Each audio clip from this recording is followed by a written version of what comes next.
রানী, রানী, এ কি তুই কাজ করছিস? আমরা তো ভেবেছিলাম ঢাকায় যাবার সময় তোকে সাথে করে নিয়ে যাব, কিন্তু তোর বাড়িতে গিয়ে শুনলাম তোর নাকি একটা গোয়ার মূর্খ লোকের সাথে বিয়ে হয়ে গেছে, তাও তোর ইচ্ছার বিরুদ্ধে।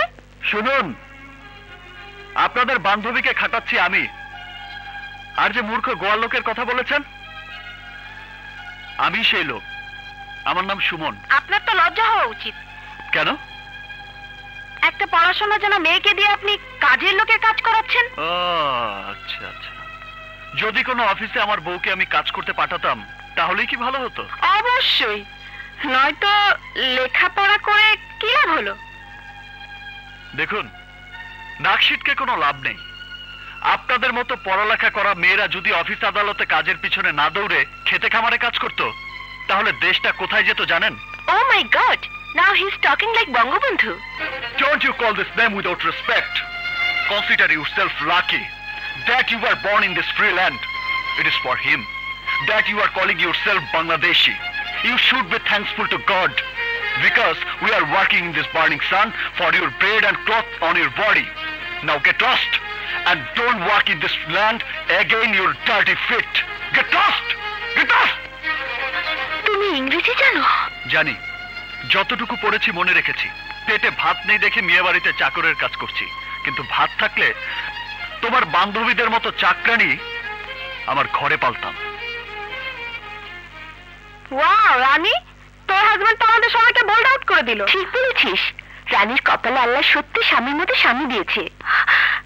আমরা আসি রে, আসি আসি। ঠিক আছে।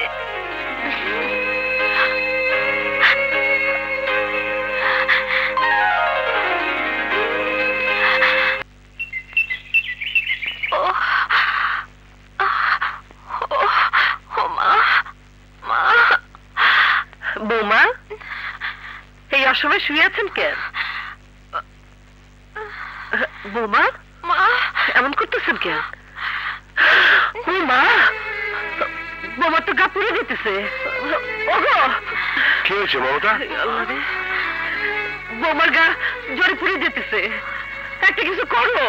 বৌমা, মা। সুমন কোথায়? সুমন! জি বাবা। আয় দেখ দেখ মেয়েটার কি অবস্থা করেছিস।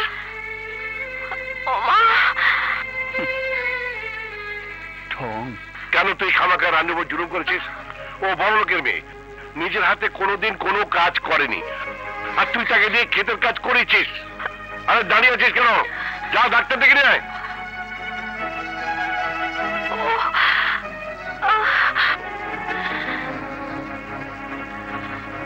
মমতা, ওর জন্য গরম দুধের ব্যবস্থা করো। যাচ্ছি। যাও।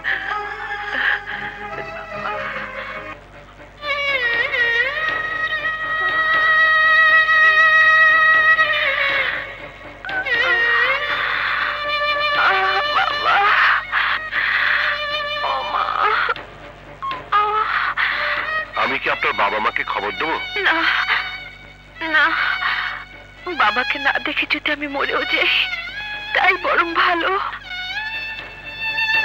ছি ছি, এমন কথা বলবেন না। হুজুর,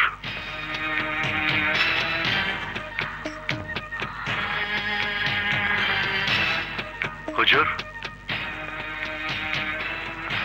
হুজুর, আপনার মেয়ের সঙ্গে দেখা করার জন্য আমার বাড়িতে আপনাকে চোরের মতো আসার কি দরকার ছিল? আপনার মেয়ের সঙ্গে দেখা করার পুরো অধিকার আপনার আছে। চলুন, আমি আপনাকে নিয়ে যাচ্ছি, আসুন। না মোবারক, শুধু দেখলে আমার মনে শান্তি আসবে না। তুমি কি চাও বলো মোবারক, আমি তোমাকে সব লিখে দেবো। আমার মেয়েকে আমার কাছে ফিরিয়ে দাও। হুজুর, আমি গরিব, আল্লাহর কালাম পড়ে স্বেচ্ছা আপনার মেয়ে সুমনকে বিয়ে করে এই বাড়িতে এসছে। আপনার মেয়ে যেমন আপনার বাড়ির ইজ্জত, তেমনি আমার ছেলের বউ হয়ে আমার বাড়ির ইজ্জত। এই গরিব চাকর মোবারক প্রয়োজন হলে তার জীবন দিয়ে দেবে, কিন্তু কিন্তু তার ছেলের বউয়ের কোনো কষ্ট হতে দেবে না। এই অসুস্থ অবস্থায় কোনোভাবে আমার বৌমাকে আমি ঘরে বাইরে যেতে দিতে পারি না হুজুর। এখানে থাকলে আমার মেয়ে মরে যাবে মোবারক, আমার মেয়ে বাঁচবে না। আমার একটাই মাত্র মেয়ে। না হুজুর, ঘরে আমার মেয়ে আছে, আমার স্ত্রী আছে, ওরা দুজন মিলে আমার বৌমাকে সেবা করবে, আপনি কোনো চিন্তা করবেন না।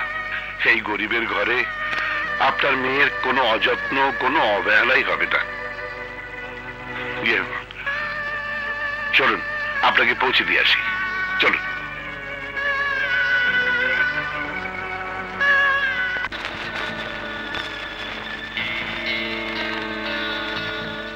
চিন্তার কিছু নেই, আমি ইঞ্জেকশন দিয়ে গেলাম। আপনারা ওর কপালে জলপট্টি দেওয়ার ব্যবস্থা করুন, আর পারলে শরীরটা ঠান্ডা পানিতে মুছে দেবেন। আশা করি কোনো সমস্যা হবে না। ডাক্তার সাহেব। হ্যাঁ সুমন সাহেব, জ্বর বাড়লে আমাকে খবর দেবেন। জি। Thank you. জি, আসসালামু আলাইকুম।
যতদিন তুমি আমাকে মন থেকে স্বামী হিসেবে স্বীকার না করবে, আমার মায়ের কসম, ততদিন আমি তোমাকে স্পর্শ করব না।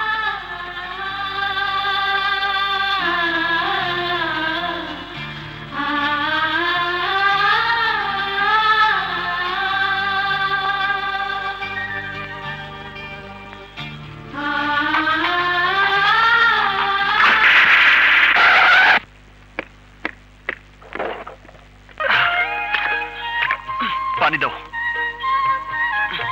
শোনো, আজ একজন লোকও কাজে আসেনি। আমি একা কাজ করলে সন্ধ্যা পার হয়ে যাবে। আজ আমার সাথে সাথে তোমাকেও কাজ করতে হবে। আমি ভাত খাই, ততক্ষণে তুমি ধান লাগাও। যাও।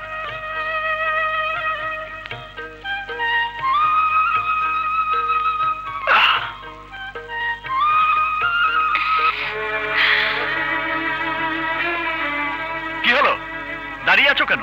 পায়ে কাঁধা ভরবে? ওই দিন তো খুব বলেছিলে, এ আমাদের জমি, আমরা যা ইচ্ছে তাই করব। তো কাজ করো, ধান লাগাও।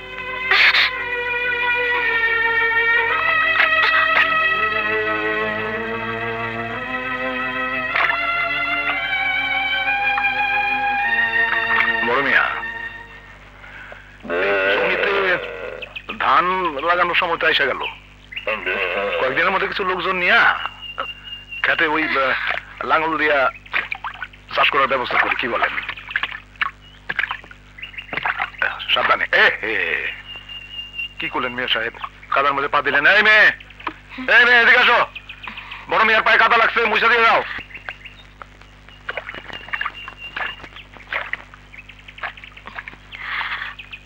একটু ভালো করে মুছা দাও তো।